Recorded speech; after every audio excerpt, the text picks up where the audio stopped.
A single dad, an old truck, a broken past.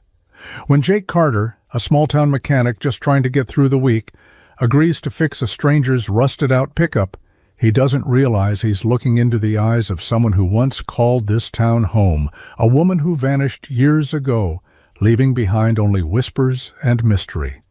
What he doesn't know. She's not just any drifter, she's the heir to one of the richest ranching families in the state. And she's come back to bury a legacy, not reclaim it. But life and love have other plans. Before we dive in, hit that subscribe button and drop a comment. Where in the world are you watching from? The whir of the socket wrench was the only sound left echoing in the dimly lit garage. Fluorescent lights buzzed overhead, flickering like they were on their last legs, just like Jake Carter. He tightened the last bolt on a rusted-out Chevy, wiped his hands on a towel so stained it was more grime than fabric, and let out a tired breath that rattled somewhere deep in his chest, the kind of breath a man takes when he's held too much in for too long. The clock above the tool rack read 7:46 p.m. He was late. Again. Jake tossed the towel onto the workbench and grabbed his jacket. The winter air outside had turned sharp, cutting through his flannel shirt the second he stepped out. His pickup, old and dented, coughed to life after 2 tries. He didn't wince at the sound anymore. He couldn't afford to. By the time he pulled into the gravel drive of the tiny house he rented behind the diner, the porch light was already on. Lily had remembered, like she always did. Jake stepped inside and was greeted by the smell of mac and cheese from a box and the soft hum of cartoons coming from the living room. Lily sat cross-legged on the floor, her plate resting on her knees, her dark hair tucked behind her ears the way her mother used to do. "You missed dinner," she said, not accusing, just stating the facts. Jake set down his keys and sat on the couch with a groan that made his bones creak. "Yeah, I know, sweetheart. Got stuck fixing Johnson's transmission. Again." Lily offered him the extra plate she'd kept warm in the oven. "I saved you the good part, the corner with the crispy cheese." He took it, smiling, though the weariness never left his eyes. "What would I do without you?" She shrugged, mouthful of macaroni. "Eat cereal." Again. They sat in silence for a moment, the kind only 2 people used to doing hard things can share. Jake glanced at the stack of unopened bills on the kitchen table. Rent was due next week. So was the electric. He'd already pushed the gas bill once. He didn't know how much longer he could keep this up. But for tonight, he had a warm plate, his daughter close by, and the fragile illusion that everything would somehow hold together for just a little longer. The bell above the garage door gave a tired jingle just as Jake was finishing his 3rd cup of coffee, bitter and lukewarm. Outside, the wind howled through the cracks of the building, dragging with it a fine layer of dust and the kind of cold that cut through denim like it was nothing. Jake looked up from the carburetor he'd been working on, wiping his hands as the rumble of an unfamiliar engine echoed through the shop. It was the kind of sound you didn't hear much anymore, throaty, uneven, like it was being held together by sheer willpower and rust. The truck crawled in, wheezing like it had just finished its last mile, and knew it. Its paint had once been green, maybe a forest shade, but time and neglect had stripped it down to patchy metal and dull streaks. The front grille hung slightly crooked, and the driver's side mirror looked like it had survived a war. The engine sputtered once, twice, then fell silent. Jake waited. Whoever was behind the wheel didn't move right away. Then the door creaked open, and she stepped out. Boots first, leather, scuffed, worn to the sole, then jeans, faded and stiff. Her coat was lined with dust like she'd walked a long road without bothering to shake it off. And her eyes, they were the kind of eyes that had seen too much and didn't want to talk about it, cool, guarded, like a stranger in a place that used to be home. "Truck's overheating," she said, her voice low but steady. "Figured I'd limp it in before it gave out on the highway." Jake nodded, eyes scanning the vehicle. "You're lucky it made it this far. What year?" 1976, she replied. Sinclair C-20. Been in the family a while. Something about the way she said family made Jake pause. That name, Sinclair, hit a chord somewhere in his memory, but he let it slide. You passing through? He asked, already popping the hood. Something like that, she murmured, gaze lingering on the worn tools, the faded sign above the counter, the shop itself. Like she recognized it. Jake looked at her again. Really looked. And for a flicker of a second it felt like he should know who she was. But she wasn't offering answers. Not yet. Jake leaned under the hood, steam curling up around his hands as he checked the radiator hoses. The truck smelled like burnt oil and regret. Whatever history it carried, it was buried deep in the metal, layered in grime, fused with time. Behind him, the woman stood still, arms crossed, eyes following his every move, not suspicious, not impatient, just watching. He glanced over his shoulder. You got a name? A beat passed. Then she said, Sarah. Jake waited for more. It didn't come. No last name? She offered the faintest flicker of a smile, one that didn't reach her eyes. Just Sarah? He nodded slowly, but the name didn't sit right. It was too clean, too vague, like a placeholder in a story she wasn't ready to tell. All right, just Sarah, he said, rising to wipe his hands. This truck of yours is running hot because your thermostat's stuck and your radiator's clogged with enough rust to weld a barn. You're lucky it didn't catch fire. She stepped closer, hand brushing the dusty fender with a kind of reverence. It's not mine, she said, quiet now. It belonged to someone I used to know. Jake studied her again. There was something about the way she said it, like the sentence carried more weight than it could hold, like it hurt to say out loud. Someone important? Her eyes flicked up to his, then away. Used to be. He nodded once, not pushing. He'd known that kind of silence before, the kind that builds walls brick by brick, day by day. You didn't tear it down with questions. You waited, gave it space. Well, he said, breaking the tension, if you want her roadworthy again, I'll need a day or two, maybe 3 if I have to order parts. She nodded, pulling a leather wallet from her coat. How much to start?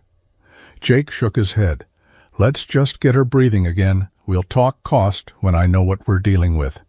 Sarah hesitated, then tucked the wallet back in. Thanks. Her voice cracked, just slightly.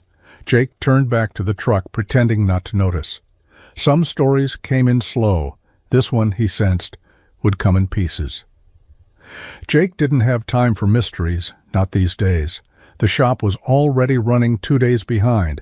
The parts delivery was late again, and one of the lifts had started groaning like it was ready to give up the ghost. He had 3 cars lined up, all waiting on someone else's schedule. He didn't need another project, especially not one wrapped in flannel and secrets. He leaned on the edge of the workbench, eyeing Sarah through the haze of steam, still drifting from the old truck's engine. She stood near the entrance, not pacing, not pleading, just waiting, like she'd already accepted the answer before it came. I'm full up, he said, keeping his voice even. Short-staffed, low on parts. I can't promise anything quick. She didn't flinch, just nodded once, slow and quiet. I understand. Jake rubbed the back of his neck. Most people would argue, bargain, try to win him over with urgency or charm. She didn't. She simply turned back toward the driver's side door like she'd start walking before the truck could cool, and that is what got him. The way she moved, heavy but calm, like she'd been carrying disappointment a long time and wasn't surprised to feel its weight again, like she'd heard no before and had learned not to ask twice. Wait, he called out before he could think better of it. She stopped mid-step. He sighed, shoulders sagging under the weight of his own exhaustion. Leave it. I'll take a look when I can. She turned, the barest thread of relief passing over her face, but it vanished just as quick. Thank you, she said. Jake didn't respond. Instead, he walked over to the truck, popped the hood again, and tried to convince himself this wasn't a mistake. He didn't have time for broken things, but somehow he'd said yes to fixing one more. Maybe because the truck reminded him of his own. Maybe because she reminded him of someone else. Someone who used to carry silence the same way. Or maybe because deep down, Jake Carter was still the kind of man who couldn't walk away when someone had nothing left to ask. Jake was elbow deep in the engine bay when he heard the screen door creak open from the side of the garage. Light footsteps padded across the concrete, quick and certain. He didn't need to look up. Lily had a way of entering a room like she owned it, head held high, eyes scanning every corner like a detective in sneakers. "Dad?" she called, hopping up on the step stool by the toolbox. "Is that truck out front a 76 Sinclair? Because it looks like one." Jake smirked without turning around. "You've been reading those old car manuals again, haven't you?" "Just the ones with the cool pictures," she said with a shrug. "Whose is it?" Before he could answer, the woman stepped around the corner. Sarah, quiet, still holding herself, like she wasn't sure if she was allowed to exist in the space. Her coat was dusted with road and time, her hair pulled back in a no-nonsense braid. She looked like she hadn't smiled in a while, or maybe she'd forgotten how. Lily's eyes locked on her immediately. Sarah gave a small nod. "Hey there."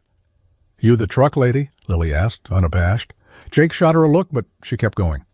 "My dad says she's a rust bucket, but I think she's kind of cool." Sarah let out a soft laugh, unexpected, light. "She's definitely got character." Lily jumped off the stool and walked right up to her. "I'm Lily." "Sarah," she replied. For a moment they just stood there. Jake wiped his hands and watched from the side, waiting for the awkward silence that usually came when strangers met his daughter. But Lily surprised him. "You look familiar," she said, cocking her head. "Like someone I saw in a photo once. Do you live around here?" Sarah hesitated, something flickering across her face. A brief panic, maybe, but it passed. "Not anymore." Lily didn't press, just nodded, accepting the answer as it was. "Well, if you're going to be around while Dad fixes your truck, you can sit with me. I've got fruit snacks." Jake raised a brow, but Sarah just smiled, a real one this time. "Thanks. I might take you up on that." And just like that, the guarded woman and the bold little girl sat down on the old bench by the heater, sharing silence and fruit snacks, like old friends. Jake didn't know what Sarah was running from, but he could see it plain as day. Lily saw something in her, something familiar. And Lily had never been wrong about people. Jake was under the truck again the next morning, flashlight clenched between his teeth, muttering to himself about seized bolts and corroded brackets. The Sinclair might have been a classic, but time hadn't been kind. Everything underneath was coated in a thick film of dried mud, grease, and memory. He scraped gently at the undercarriage, trying not to shear anything off that he couldn't replace. When he moved to check the rear differential, something caught his eye near the bumper. A faint glint of metal beneath layers of grime. At first he thought it was just a rusted bolt, but as he wiped at it with the edge of his rag, letters started to emerge. His brows pulled together. The plate had been tucked up under the bumper like someone had hidden it, or maybe just stopped caring it was there. He scrubbed a little harder, then sat back on his heels. M. Grace.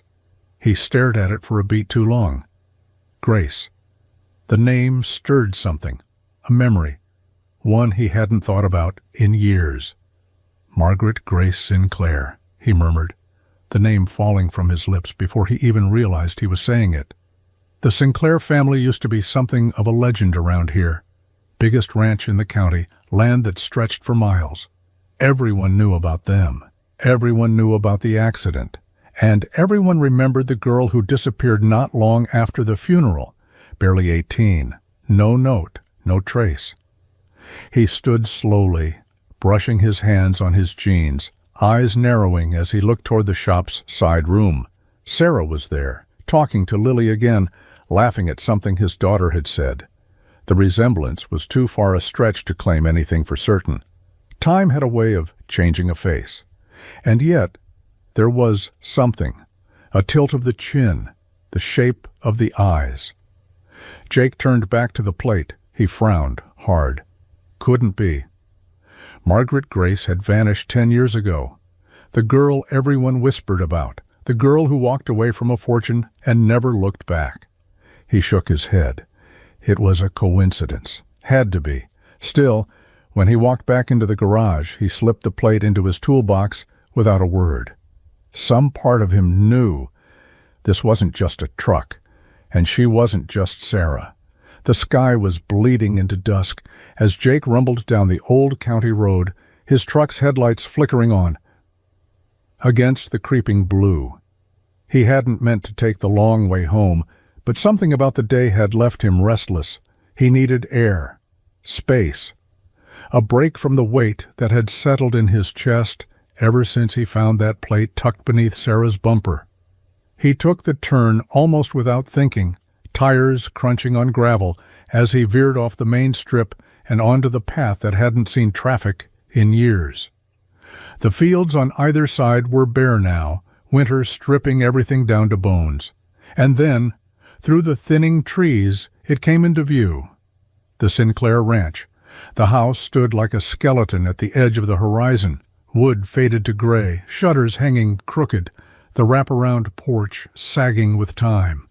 The barn was worse, half collapsed on one side, its roof caved in like the place had finally given up trying to hold itself together. Jake eased his truck to a stop by the rusted gate. Grass had grown wild through the slats, tangling around the chains that once kept visitors out. Now, there was nothing to keep out, nothing left to guard. He hadn't been out here since the funeral. No one really had. He stepped out, boots crunching in the silence, hands stuffed in his jacket pockets as the wind pulled at his collar. The house had always been beautiful once, white clapboard, green shutters, the smell of horses and wildflowers. It used to be alive, full of cookouts, music, people, laughter. Then the accident happened, a car crash upstate. Both parents gone in a blink, and Margaret Grace, just a kid, vanished days after. Some said she ran away. Others said she cracked under the weight of the grief. A few believed darker things, whispered behind closed doors, but no one ever found her. Not a letter, not a goodbye. Just gone. Jake leaned against the fence, staring at the broken windows, the silence pressing in. And for the first time he wondered, if she had come back, would this be the first place she'd go? Would she even be able to face it? He watched the house a moment longer, then turned and climbed back into his truck. But he didn't drive away just yet. Instead, he sat in the quiet, staring through the windshield at the shadows, a name circling in his mind like a ghost. Margaret Grace Sinclair. No. He shook his head. It couldn't be her. Could it? Saturday morning rolled in with a gray sky and the kind of chill that stuck to your bones. Jake had opened the garage early, hoping to get ahead of a backed-up schedule, but his thoughts kept drifting. Sarah had dropped by again, this time carrying coffee and a quiet calm like it belonged to her. She didn't talk much, never did, but she stayed longer each time, sat near Lily while she drew or wandered the lot, watching the horizon like she expected something or someone to show up. By mid-morning, Jake was under the Sinclair again, knuckles raw, trying to coax the stubborn exhaust manifold free when he heard Lily's voice drift in from outside. She knew about the path behind Miller's Pond. He paused, listening. She told me it leads to the old train trestle, where the wild blackberries grow. How'd she know that, Dad? Jake slid out from beneath the truck, wiping his hands, and leaned just far enough to glance out the bay doors. Lily was crouched beside Sarah near the gravel lot, tossing pebbles at a tin can. Sarah wasn't looking at her, just smiling faintly, eyes focused on some fixed point in the distance. Jake stepped out into the cold. That's a pretty hidden trail, kiddo. Most people don't even know it's there. That's what I said, Lily replied, glancing up at him. But she didn't even ask, just walked straight through the brush, like she'd done it 100 times. Sarah didn't respond. She reached down and flicked a pebble toward the can. It bounced off with a clink. Jake studied her. You been in these parts before? She finally looked up at him, and for a second, just one, he saw something flicker in her eyes. Not fear, not guilt, just memory. Deep and buried and too close to touch. Long time ago, she said. Lily grinned like she'd figured out a riddle. Told you, ghosts don't wear boots. Jake raised an eyebrow. Ghosts? She walks like she's from here, Lily said, matter of fact. Knows stuff only locals know. But she talks like she forgot how to belong. Sarah stood, brushing dust from her jeans. Some places leave a mark, that's all. Jake wanted to press further. He could feel the truth hanging just beneath her skin. But the wind kicked up, and Sarah turned toward it like she'd heard something calling. Ghosts didn't wear boots, but maybe they came back wearing names that weren't theirs. The night came down heavier than usual, pressing low over the garage roof as wind slid through the trees like it carried secrets. Jake had stayed late again, trying to make sense of a leaky fuel line on a Chevy that didn't want saving. Most of the other shops had already gone dark, but he kept the lights on, same as always, part habit, part fear of stopping. Sarah was still there. She hadn't said much since dinner, just sat on the bench outside the shop with Lily's sketchpad in her lap, flipping through pages of crude horses and lightning bolts drawn in crayon. She'd smiled once, soft and sad, at a picture Lily had labeled Home. It showed their little house with smoke curling from the chimney and Jake's beat-up truck parked in front. Jake finally wiped the grease from his hands and stepped outside, his breath clouding in the cold. "You always stick around this late?" he asked. Sarah glanced up at him, tucking the sketchpad under her arm. "Only when it's warmer here than wherever else I could go." He leaned against the doorframe, arms crossed. "That's supposed to be a joke?" "Maybe." She hesitated. "Maybe not." He watched her for a long moment, then said carefully, "You don't talk much about where you're from." She shrugged, pulling her jacket tighter. "Not much worth talking about." "Lily says you walk like someone who's been here before." Sarah smiled faintly, but it didn't hold. "I used to know this town, a long time ago." Jake didn't blink. "You from around here?" Her eyes flicked to his, then dropped. "I was, sort of. We left when I was young." That was a lie, or at least not the whole truth. He could hear it in the way her voice dipped, like she was standing too close to a cliff of memory and afraid one more word might make her fall in. Jake nodded slowly, pretending to let it go. "Well, wherever you're from, you're here now." "Yeah," she said, eyes distant. "I guess I am." But the way she said it, he knew she hadn't come back just for a broken truck. Something had pulled her here, something she hadn't named. Not yet.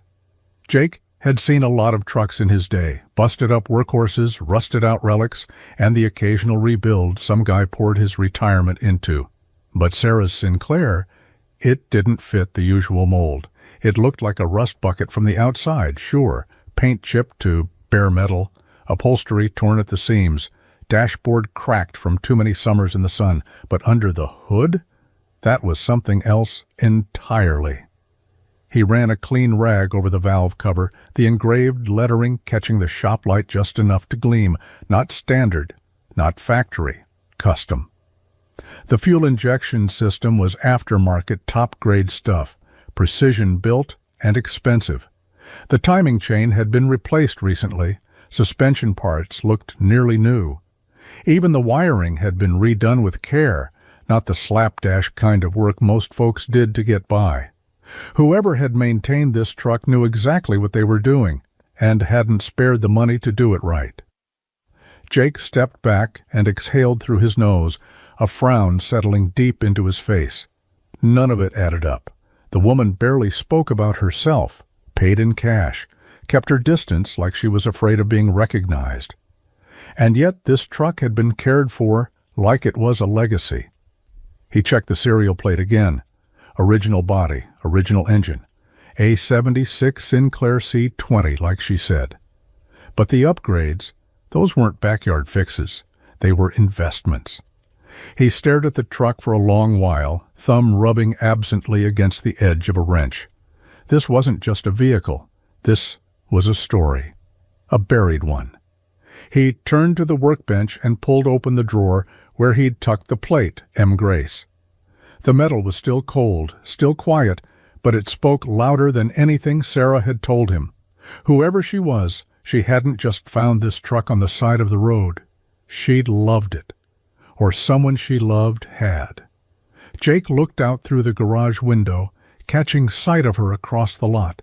She was sitting on the bench again, jacket zipped high, eyes locked on the horizon, like she was waiting for the past to arrive. That truck wasn't just old. It was built to carry weight no ordinary vehicle could hold. Memories, regret, maybe even redemption.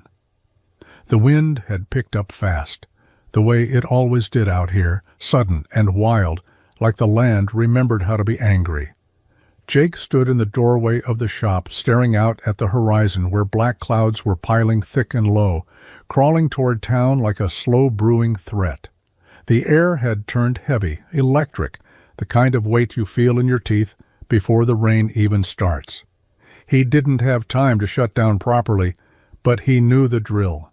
The last time a storm like this hit, it peeled the corner of the roof clean off and flooded half the tool room. Jake moved fast, pulling in the rolling racks, locking down the lifts, cursing under his breath as the wind started to howl through the bay doors. Sarah appeared at his side without a word. No questions, no hesitation. Just grabbed a hammer and started nailing the boards he handed her across the windows. Lily was inside already, setting out the lanterns like it was a routine, which, in their world, it was. Jake spared a glance at Sarah as they worked, rain starting to tap against the roof in hard, scattered drops. Her braid had come loose in the wind, strands whipping across her cheek. But she didn't flinch. She just kept hammering, her jaw set, eyes steady. "You ever done this before?" he asked, nodding toward the final board. Sarah nailed it into place with a practiced rhythm. "Yeah," she said, brushing hair out of her face, "more times than I care to count." The sky cracked open as the last board went up, lightning splitting the clouds above them. The rain came next, fast and furious, slamming against the tin roof like fists on a door. Jake shut the main bay, locking it tight as thunder rolled in behind them. Inside it felt like a different world. The lights flickered, the power threatening to cut out. But for now it held. Lily sat cross-legged on a blanket with a book, calm as ever. Jake and Sarah stood near the window, watching the storm claw at the trees. "Funny," she said quietly, her voice almost lost in the roar outside. "You never forget this kind of rain." Jake glanced over at her. "This storm, or the one that brought you back?" She didn't answer, just stared out at the sky, eyes glassy, but she stayed beside him, and for once didn't run from the silence. The rain had stopped sometime after midnight, but the sky remained bruised with clouds, low and unsettled. The garage was quiet the next morning, the world outside still dripping from the storm's aftermath. Jake moved through the shop with sluggish purpose, checking for damage. A few leaks, nothing new. A downed branch across the drive. Manageable. Lily was already awake, bundled in her oversized hoodie, hair a tangled mess from sleep. She'd brought a flashlight and a mission, exploring the Sinclair truck while Jake worked. He didn't think much of it. She'd always been curious, always had a knack for finding the things adults forgot to notice. He was under the hood again when he heard her call out, "Dad, there's something in here." Jake wiped his hands on a rag and walked over. Lily stood on the passenger side of the truck, glove box open, papers scattered across the cracked vinyl seat. Insurance slips, faded maps, an old tin of peppermints. But it was the photograph in her hand that made Jake stop short. She held it like it was glass. The photo was old, black and white, the corners curled from time and heat. It showed a young girl, barely 16 maybe, perched atop a tall, lean horse. Behind her was the unmistakable outline of the Sinclair ranch house, still whole in the picture. Her hair was down, long and dark, and she wore a crooked grin like she hadn't yet learned to be afraid of the world.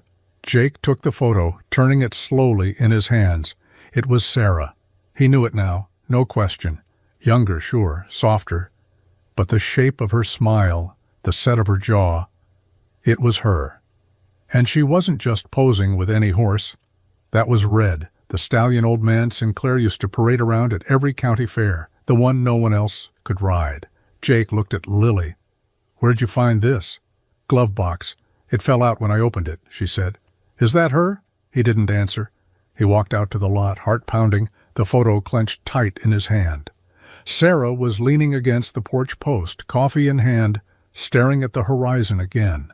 He stopped a few feet from her, lifted the picture. "Want to tell me how this ended up in your glove box?" She froze, her face paling as her eyes locked on the photo.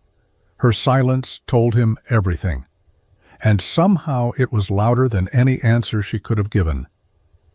Jake stood in the shop long after Sarah disappeared into the storm-gray morning.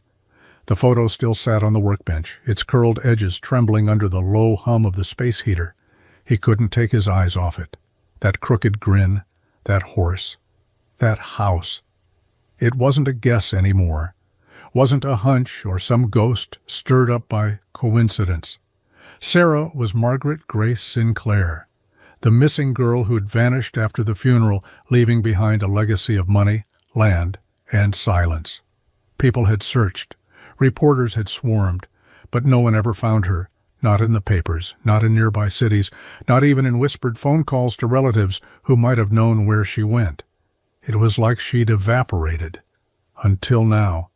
Jake leaned on the bench, arms braced, breath heavy. His mind was racing, trying to catch up with the facts his gut had already accepted. Why the lies? Why hide who she was? Why show up with no last name, no answers, just a truck filled with secrets and eyes that looked like they'd seen the whole world burn? He remembered what the town used to say about the Sinclairs: rich, untouchable, too proud for their own good. But he also remembered the day the news came: Margaret's parents killed in a car crash outside Amarillo. A slick highway, a bend in the road, and everything they'd built crumpled in a heartbeat. The funeral was closed casket. The girl didn't speak. And then, one morning, she was just gone. Jake had been younger then, just a mechanic in the back of Crawford's Shell station. But even back then, he'd known that kind of grief could swallow a person whole. He looked out the window now, catching a glimpse of Sarah, Margaret, walking slowly toward the truck, arms crossed tight, her face unreadable. She didn't look like someone who'd come home. She looked like someone walking through a battlefield made of memories. He didn't confront her again. Not yet. There was something about the way she moved, cautious and measured, like a deer that hadn't decided whether to run or not. She had returned to the town that forgot her, but she hadn't come back to be seen. Jake just didn't know whether she was here to bury the past or dig it up. By Monday, the wind had changed. Not the weather, it was still bitter and dry, same as always. But something in the way people looked at Jake when he walked into the diner made his stomach twist. He'd barely crossed the threshold before Martha, who'd been slinging coffee there since before he could drive, froze mid-pour and narrowed her eyes like she was trying to place him in a puzzle she didn't know she was solving. "You've got company helping at the garage now?" she asked, voice sharp as the edge of a pie knife. Jake sat at the counter, nodding slowly. "Someone passing through, named Sarah." Martha set the coffee pot down with a soft clink, too gentle to be casual. "Funny. Ruth Carter swore she saw Margaret Grace Sinclair at Pump 4 yesterday afternoon. Said she nearly dropped her bagel." Jake didn't respond right away, just wrapped his fingers around the ceramic mug and let the silence stretch. The diner, once full of idle clatter, seemed to quiet around them. Even the old jukebox in the corner played a little softer. "She mistaken?" Martha prodded. Jake looked up, met her eyes. Wouldn't know. That was enough to confirm it wasn't just rumor. It was fuel. And in a town like theirs, fuel didn't stay bottled long. By the time he got back to the garage, 3 texts had come in. Don from the hardware store, asking if it was true. Eric Jensen, nosy as ever, wanting to know if she was back for good. Even Sheriff Dalton had left a message. Just saw her walking down Main. "You got any idea what she's doing here?" Jake stood outside the shop, staring down Main Street as the questions rolled in like thunder. Sarah, Margaret, had gone to the diner that morning, alone. She hadn't said a word about it. Maybe she was tired of hiding. Maybe she wanted the town to know, but now it was out. He saw her walking back down the sidewalk, head low, boots hitting the pavement with a rhythm that didn't quite match the calm on her face. Her coat flapped in the wind, hair loose, eyes flicking side to side as people turned to look. Some recognized her instantly. Others just stared like they were looking at a ghost that had the nerve to come back with flesh and bone. Jake met her at the edge of the lot. She stopped a foot away, eyes unreadable. "They know," she said simply. He nodded. "Yeah, they do." And for the first time, she didn't look like she wanted to run. She just looked tired.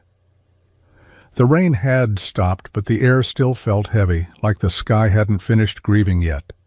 Jake stood in the back of the garage, hands black with grease, pretending to focus on the carburetor spread out in pieces on the bench. But his mind wasn't in it. Not really. Not since Sarah walked in that morning with a silence thicker than usual and eyes that looked like they hadn't slept all night. She hovered near the office door for a while, arms crossed like she was holding herself together by the seams. Finally, she spoke. "I need to talk to you." Jake wiped his hands on a towel and nodded toward the folding chair near the wall. "I figured." They sat in silence for a moment, the only sound the ticking of the space heater in the corner.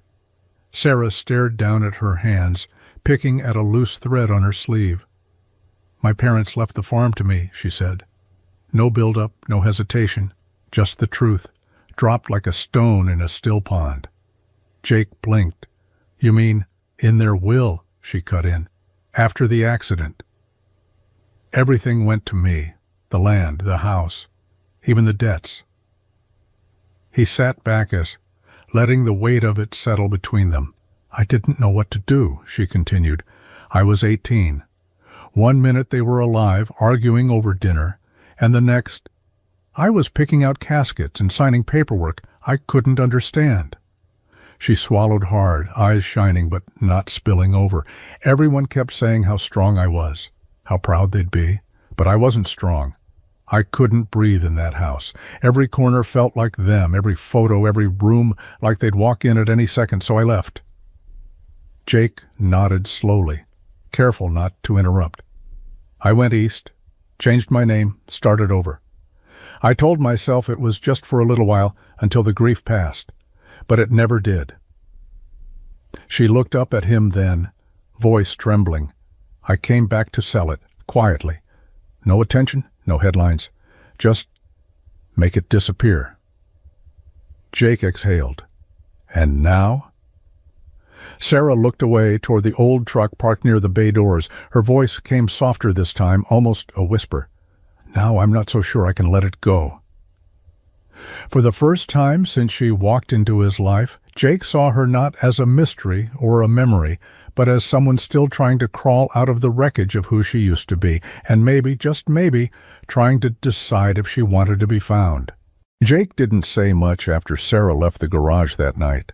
She'd told her truth, dropped it like a rusted wrench on the floor, and walked away as if the sound it made wasn't deafening.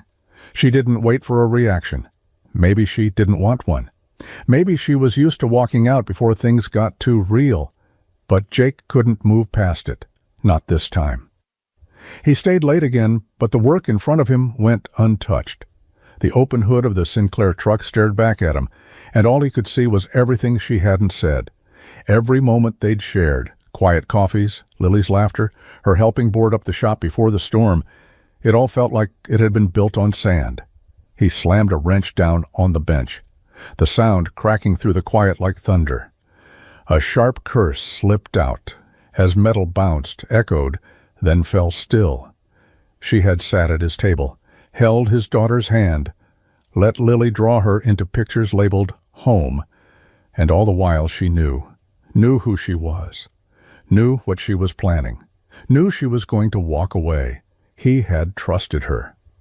Jake Carter didn't trust easy, not after everything he'd lost, but he'd let her in, piece by piece. He'd looked past the guarded stares and the evasive answers. He'd told himself she was just trying to heal, like so many others who came through town carrying too much. But this wasn't a stranger with ghosts. This was Margaret Grace Sinclair, heir to the biggest stretch of land this town had ever seen, and she hadn't told him the truth until she was backed into a corner. He ran a hand through his hair, pacing the garage floor like it might burn under his boots. The worst part wasn't the lie. It was how much he'd let her matter. And now? Now he didn't know if any of it had meant to her what it had meant to him. Outside, the wind picked up again, cold and sharp. Somewhere in the dark, her truck sat like a monument to every damn thing she'd hidden. Jake stared at it, jaw clenched.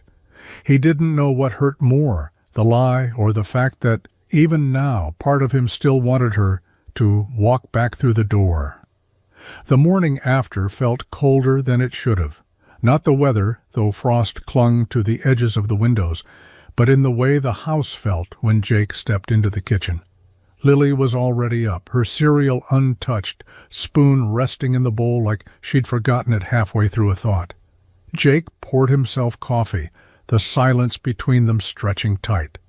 She didn't ask where Sarah was, didn't mention her name, but he knew she was thinking it. After a few minutes, Lily pushed her chair back, went to the hall drawer, and pulled out paper and markers. She didn't say what she was doing, just sat cross-legged on the floor, brows furrowed, tongue poking out the side of her mouth like she did when she was deep in it. Jake watched for a while, pretending to focus on the paper in front of him, bills spread out like a battlefield, but his eyes kept drifting to her. Finally, she folded the page carefully, tucked it into an envelope, and stood. "I want to give this to Sarah," she said. Jake blinked. "Lily." "I know she lied." Her voice was calm, clear, too clear for a 10-year-old. "But she didn't lie to me, not really." He looked at her, heart aching in a way he hadn't expected. She wasn't honest about who she was. "She was honest about how she felt," Lily said. "That matters too." Jake didn't answer, didn't know how to. Lily walked over, handed him the envelope. "Can you give it to her?" He hesitated, then nodded. "What does it say?" She offered a soft smile, shy and small. "Just the truth." Later that afternoon, when Jake finally walked out to Sarah's truck, still parked beside the garage like it was waiting for permission to leave, he opened the door and placed the envelope on the driver's seat. On the front, in Lily's neat slanted handwriting, it said for Sarah, even if that's not your real name. Inside, the note read, "You don't have to be someone else to be kind, and even if you're not who you said you were still kind to me. That means more." Jake stood there for a long time, staring at the paper. Then he shut the door, stepped back, and let the wind carry whatever came next. Jake was closing up for the night when he saw her. Sarah stood at the edge of the gravel lot, hands buried deep in the pockets of her coat, eyes fixed on the ground like she was rehearsing something. The porch light cast a faint glow around her, catching the edges of her hair and the lines of her face that looked sharper now, like the days were wearing her thinner. He didn't speak, just waited. She walked toward him slowly, like every step cost her something. When she finally stopped in front of him, she didn't meet his eyes. "I got your daughter's letter," she said quietly. Tell her it meant more than she'll ever know." Jake nodded once, stiff.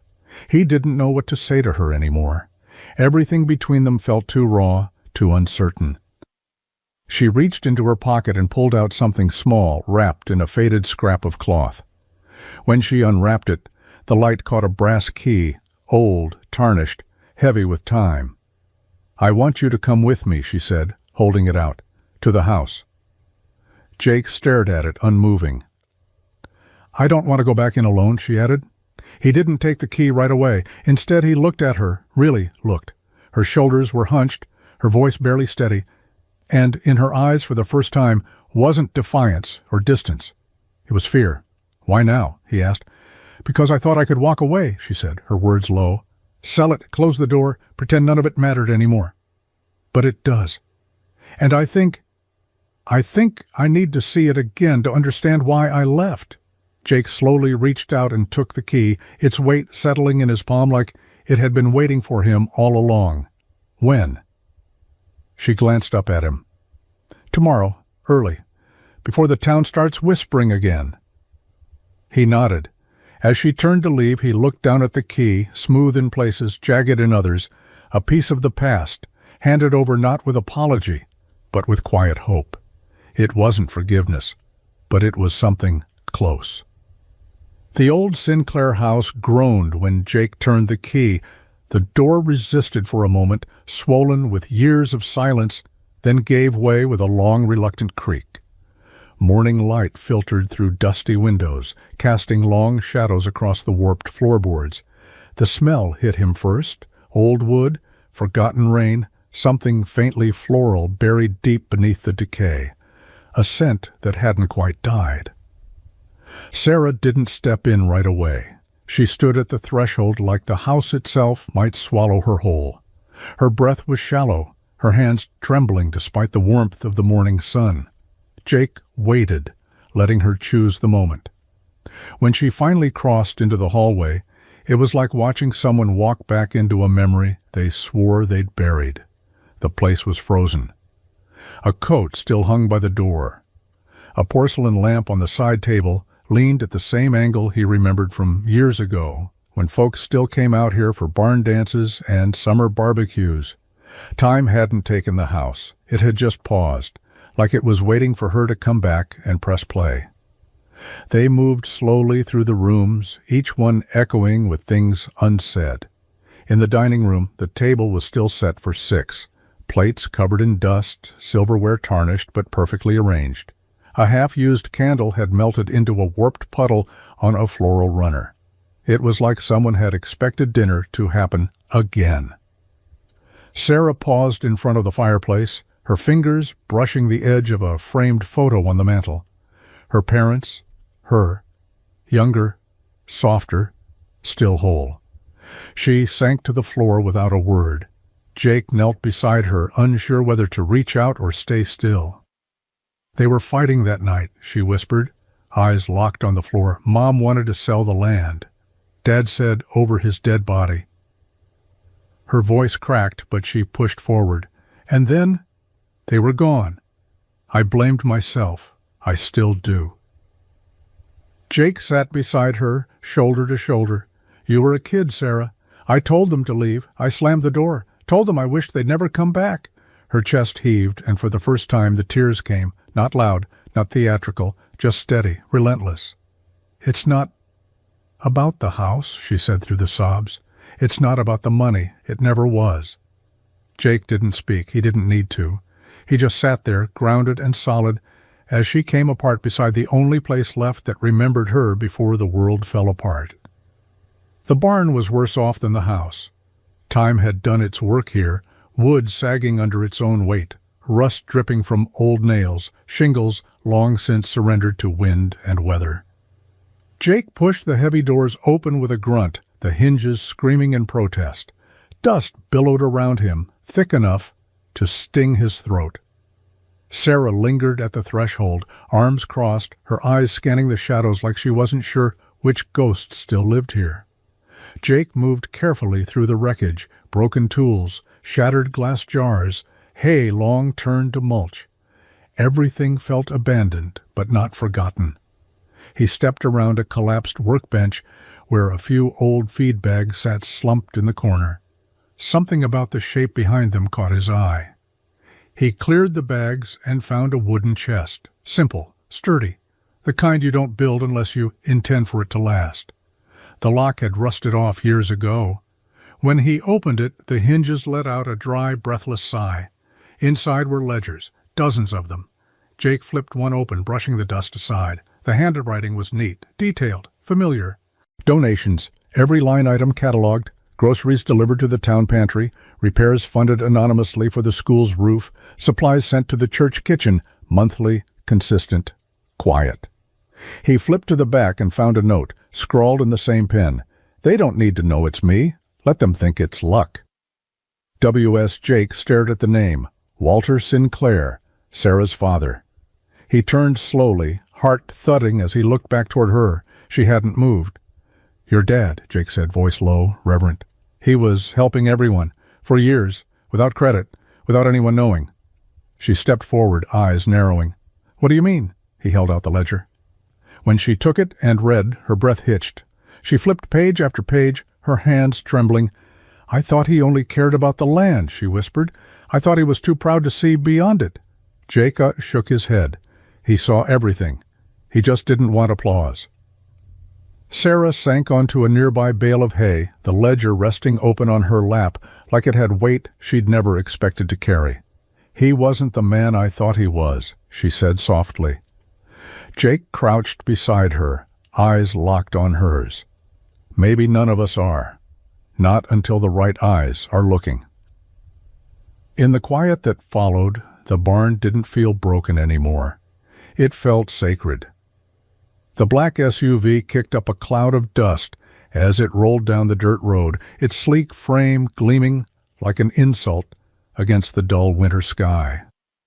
Jake watched it approach from the barn window, the low rumble of its engine louder than it had any right to be in a place like this. Sarah stood beside him, arms folded tight, jaw set like concrete. She already knew who it was. So did he. The vehicle came to a stop just outside the old farmhouse. Doors opened in unison. Two men in suits stepped out, one older, one younger, both looking too clean for this much dirt. The older man adjusted his tie and looked around like the land offended him. "Miss Sinclair," he called out, spotting her immediately. "Pleasure to finally meet you in person." Sarah didn't move. Jake stepped out first, wiping his hands on a rag, his eyes hard. "You lost?" The man smiled thinly. "Not at all. I'm Garrett Ellison, managing partner at Redwood Development. This is my associate, Thomas. We've been in talks with Miss Sinclair's attorney regarding the property." Sarah came down the porch steps slowly. She didn't offer her hand. "I haven't signed anything," she said. "Not yet," Garrett replied smoothly. "But we're ready when you are. Full cash offer. You won't even have to come back here again." Jake scoffed. "That's the whole plan, isn't it? Wipe it clean, pave it over." The younger man opened a folder, sliding out aerial renderings, gleaming buildings, asphalt lots, a planned community center with smiling families sketched into the mock-ups. It looked like something from another planet. Garrett tapped the papers. "This could be something real. Jobs, growth. This town's dying, you know that." Sarah looked down at the images, then back toward the barn where her father's ledgers still sat open, proof of a legacy no blueprint could replicate. "And what happens to the house?" she asked. "Demolished. Doesn't meet code," Garrett replied. "It's just lumber and memories." Sarah's eyes darkened. Jake stepped closer, voice low but firm. "You should go." Garrett raised an eyebrow. "We'll be back. Time's ticking." As the SUV disappeared down the road, Sarah stayed rooted where she stood, hands clenched, the wind tugging at her coat. "I was going to sell it," she whispered. Jake didn't look at her. "Were?" She nodded slowly. "Yeah, were." Sarah stood in the middle of the field as the wind pulled at her coat and the sky pressed low with a weight that felt familiar. The earth here still remembered her. The barn behind her creaked with each gust, and the farmhouse windows, streaked with age, caught the light like eyes watching her. The Sinclair land stretched in every direction, quiet and stubborn, refusing to forget the name it had carried for generations. But Sarah didn't know if she was strong enough to carry it. She held the offer in her hands, a formal contract, thick with clauses and fine print, signed by men who spoke in profits and projections. A number at the bottom was circled, bold, and impossible to ignore. It was enough to make anyone walk away. Enough to buy a new life somewhere far from the whispers, far from the weight of everything she'd tried to bury. She could be gone by the end of the week. She could disappear again. No forwarding address, no long goodbyes. But then her eyes drifted toward the barn, where Jake had spent the morning repairing the door like it still mattered, where Lily had chased a stray cat through the hayloft and named it Clover, where the ledgers still sat on the workbench, pages open, proof of a man who never needed recognition to do right by his town. Sarah blinked hard. It wasn't just the buildings. It wasn't even the land. It was the people, her father's quiet generosity, the way Jake looked at her like she wasn't broken, the way Lily held her hand without question. It was the stories buried in these fences, the ghosts that hadn't chased her off but had waited, year after year, for her to come home and listen. But what if she failed?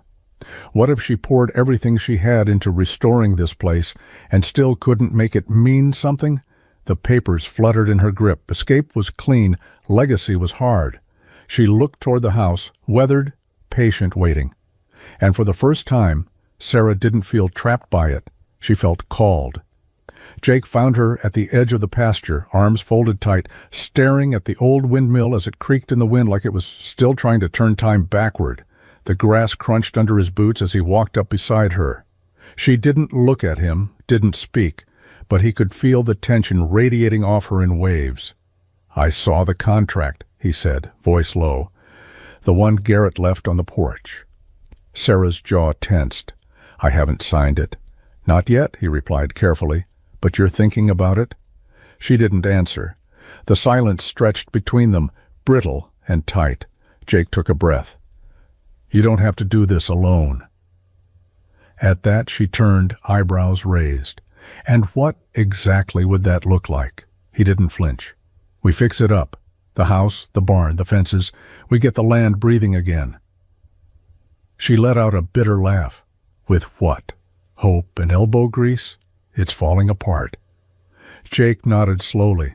"Yeah, it is. But it's still standing. Just like you." Her mouth pressed into a line, but she didn't walk away. "This land meant something once," he continued. "Your dad, he knew that. He took care of people in ways nobody ever saw. That ledger in the barn, that's not just numbers, that's legacy." She looked down at her boots, voice quieter now. "I'm not him." "No," Jake said. "You're not? But you've got his heart, whether you want to admit it or not." She blinked fast, eyes stinging. Jake stepped closer. "This town's got enough ghosts. What it needs is someone brave enough to stay, start fresh, show people what this place still has to give." She met his eyes, then really met them, and in hers he saw the fear. But he also saw the flicker of something else, hope, maybe, or maybe the memory of it. "I've got tools," he said, "hands that know how to work, and a daughter who already thinks this is home." She swallowed hard. "Why are you doing this?" Jake shrugged, looking back at the land. "Because I believe in things that take time, and you're one of them." He held out his hand. No promises, no pressure, just a choice. Sarah stared at it for a long moment, then reached out and took it. The sun was low when Sarah found herself back in the attic. Dust hung thick in the air, swirling around her like memory itself had weight. She hadn't been up here in years, not since the day after the funeral, when she'd packed a duffel bag and walked out with nothing but her name and the unbearable ache in her chest. Boxes were stacked in uneven towers, some still sealed, others gaping open like wounds. She pulled one closer and opened the lid. Inside, old photographs, birthday cards, receipts, handwritten notes from her mother, all in looping cursive. A faded scarf that still smelled faintly of lavender. Her father's leather gloves, stiff with time. Her hands trembled as she picked up a photo, the last one ever taken of them. Her parents in front of the house, arms around each other, eyes squinting in the light, laughing at something she couldn't remember anymore. Jake's footsteps on the stairs were quiet, but she knew them instantly. He didn't speak at first, just stood in the doorway, watching her from the shadows like he wasn't sure if he should come closer. "I told them not to go," she said finally, her voice hoarse. "The night of the crash.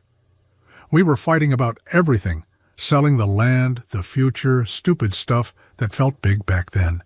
I slammed the door. Said I didn't care if I ever saw them again." Jake stepped forward slowly. "Sarah, I meant it," she said, cutting him off, her eyes locked on the photograph. "I was angry, and selfish, and I meant it. Then they got in the car, and they never came back. Her voice cracked, the grief she'd buried for a decade rising up like a tide she couldn't outrun. Jake knelt beside her, not touching, not crowding, just there. "You didn't cause that crash," he said softly. "You didn't push their tires off the road. You were a teenager, hurt, human." "But I told them I hated them," she whispered, "and it was the last thing I ever said." Jake reached out, gently pulling the photo from her fingers, setting it down with care. Then he took her hand. "They knew," he said, "even through all that anger. They knew you loved them. That's what parents do. They see past the noise." Sarah broke then, not loud, not dramatic, just the quiet unraveling of someone who'd been carrying shame for far too long. And Jake, steady as always, held her hand and let it happen, until there was nothing left to do but breathe. The days that followed moved with a different kind of rhythm, not rushed, not easy, just steady, the kind of pace that came when you stopped running and started rebuilding. Jake showed up at sunrise with a truck bed full of lumber and coffee so strong it made Sarah wince. He worked without complaint, sleeves rolled to his elbows, sweat soaking through his shirt before the morning fog had lifted. Sarah matched him, hammer for hammer, her hands blistered by noon, but her eyes clearer than they'd been in years. Lily was everywhere, helping where she could, singing under her breath while she painted the chicken coop a blinding shade of blue. She named the hens after comic book characters and gave the barn cat a bed made out of an old tackle box. Her laughter was constant, spilling across the property like sunlight, chasing away whatever shadows lingered in the corners. The porch steps were the first to go, rotted through and sagging with age. Jake rebuilt them one board at a time, Lily holding the level with exaggerated seriousness. Sarah stood back for a moment, watching them laugh over a crooked nail, and something in her chest cracked open in a way that didn't hurt anymore. Neighbors started showing up, first out of curiosity, then out of habit. Martha from the diner brought peach cobbler and enough gossip to fill the whole afternoon.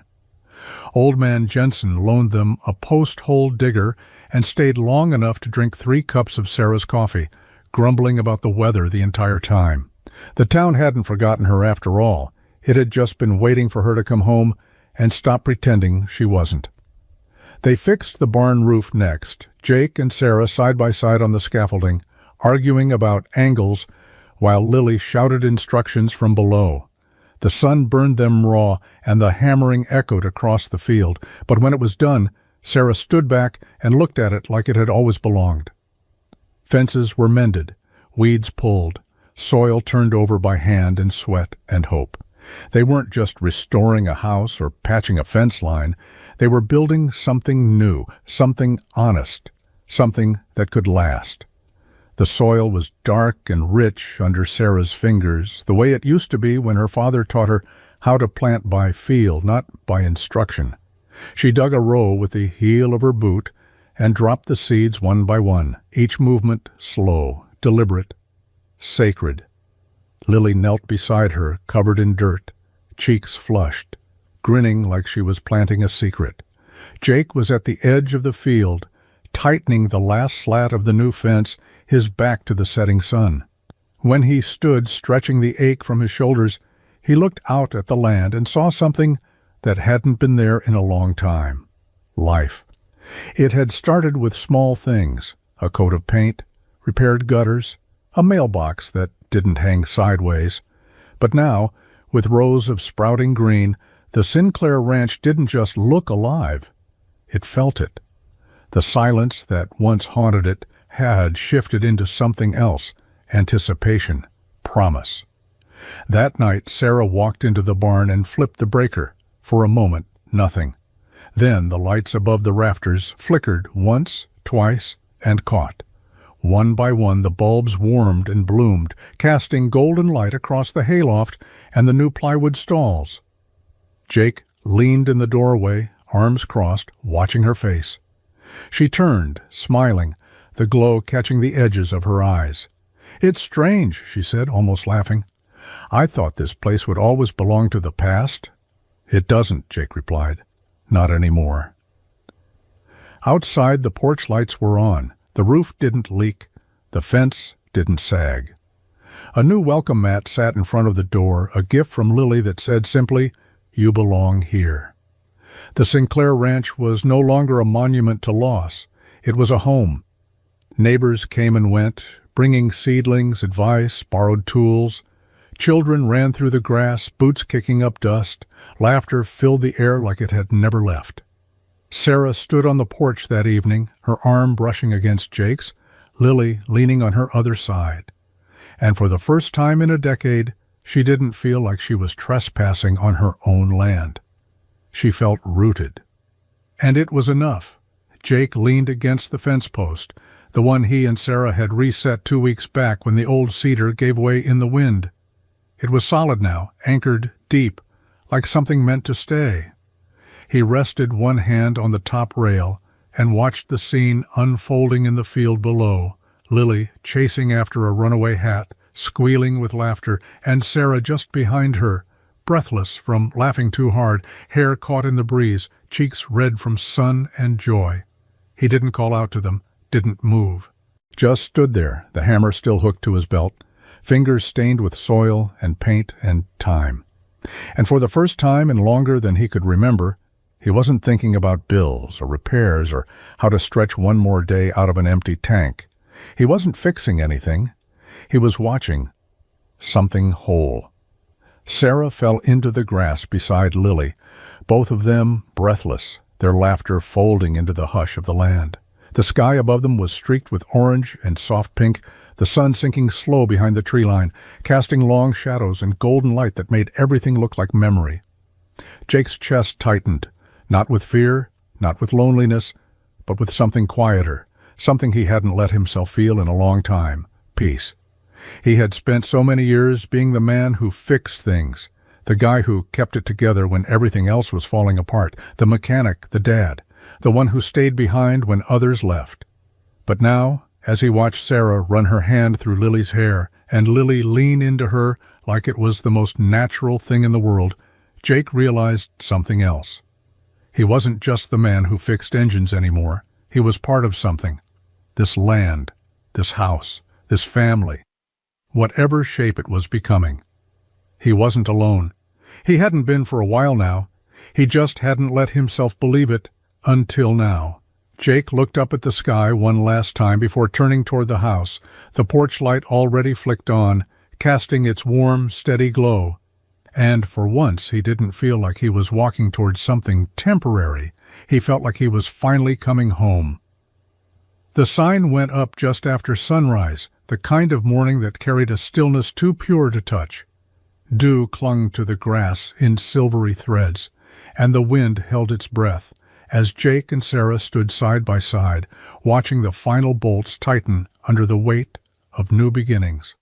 The wood was reclaimed from the old barn doors, weathered, scarred, but strong.